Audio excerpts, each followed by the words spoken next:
Hello and welcome to all. आप सभी का स्वागत है हमारे इस official YouTube channel RGS Gurukul में।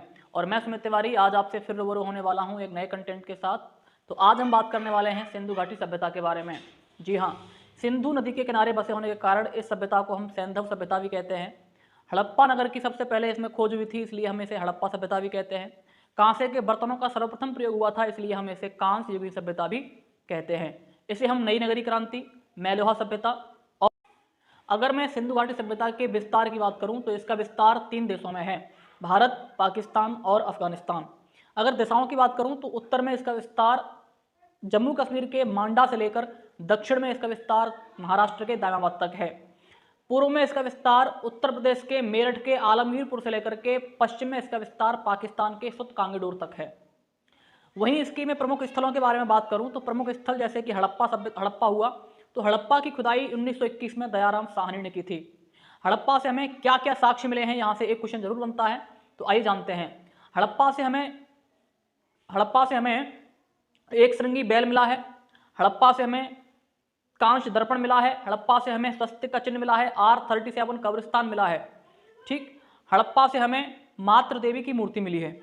ठीक है, इतनी चीजें हमें हड़प्पा से प्राप्त हुई हैं। वहीं अगर बात करूं मैं मोहनजोदड़ो के बारे में, तो मोहनजोदड़ो की खुदाई 1922 में राखल दास बनर्जी ने की थी।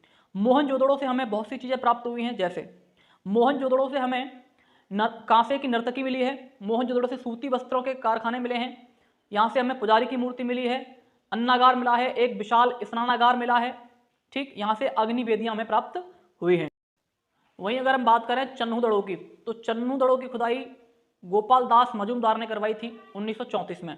चन्नूदड़ो से हमें मनके बनाने के कारखाने मिले हैं, या हम कह सकते हैं यहाँ से सौंदर्य प्रसाधन की वस्तुएं हमें प्राप्त हुए हैं। चन्नूदड़ो एकमात्र ऐसा नगर है जहां पर कोई दुर्ग नहीं पाया गया। इसके बाद अगर बात करें लोथल के बारे में, तो लोथल की खुदाई 1957 में रंगनाथ राव ने की थी। लोथल से हमें चावल के दाने और बंदरगाह के साक्ष्य प्राप्त हुए हैं। रंगनाथ राव ने रंगपुर की भी खोज की थी, रंगपुर से हमें चावल की भूसी प्राप्त हुई है और गेहूं के साक्ष्य प्राप्त। अगर हम बात करें सुरकोतड़ा के बारे में, तो सुरकोतड़ा से हमें अंडाकार कब्र मिली हैं और घोड़े के अस्थि पंजर प्राप्त हुए हैं। वहीं कालीबंगन की बात करें तो कालीबंगन से हमें ऊंट की हड्डी, सजी हुई ईंटें, जुते हुए खेत प्राप्त हुए हैं। अगर वहीं हम बात करें लोथल के, तो लोथल से हमें बंदरगाह और चावल के दाने प्राप्त हुए हैं। अगर धौलावीरा से संबंधित कोई सवाल आता है, धौलावीरा में कोई सवाल आता है कि धौलावीरा से हमें क्या प्राप्त हुआ है, तो धौलावीरा से हमें जलाशय से संबंधित अगर कोई प्रश्न आता है, जलाशय से संबंधित कोई वस्तु आती है, तो आपको आंसर लगाना है धौलावीरा।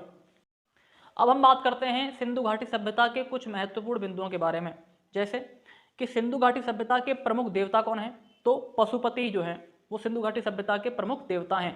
पशुपति, जिनकी मूर्ति के चारों ओर आपको पशुओं के चित्र नजर आएंगे। ठीक है, वहीं अगर बात करें सिंधु घाटी सभ्यता की प्रमुख देवी कौन है, तो मातृ देवी। मातृ देवी की मूर्ति हमें हड़प्पा से प्राप्त हुई थी। मातृ देवी को हम लोग उर्वरा की देवी भी कहते हैं, क्योंकि इनके गर्भ से कुछ पेड़, पत्ते और बेल आदि निकल रहे हैं, इसलिए हम इसको उर्वरा की देवी भी कहते हैं। अगर बात करूं यहाँ के प्रमुख पशु की, तो वो है कुबड़ वाला सांड। और यहाँ की जो सत्ता है, यहाँ का जो समाज है, वो है मात्र सत्तात्मक। कैसा है? मात्र सत्तात्मक। ठीक है, जैसे मात्र सत्तात्मक क्या होता है, जहां पर व्यक्ति के नाम के आगे उसके माता का नाम लगता है। जैसे आपने एक नाम सुना होगा, यज्ञश्री सातकर्णी, यज्ञश्री सातकर्णी, यशोदा नंदन। इनके आगे क्या है? इनके आगे इनकी माताओं का नाम लगा हुआ है। और फिर आगे आता है पितृसत्तात्मक समाज, जहां पर किसी के नाम के आगे उसके पिता का नाम लगा होता है। जैसे मोहनदास करमचंद गांधी, करमचंद गांधी के पिता का नाम था मोहनदास। क्लियर? जैसे नरेंद्र दामोदर दास मोदी, दामोदर दास के पिता का नाम क्या है? नरेंद्र। तो ये हो गया पितृसत्तात्मक समाज। जबकि हड़प्पा सभ्यता में या सिंधु घाटी सभ्यता में समाज कैसा था, तो वो था मात्र सत्तात्मक।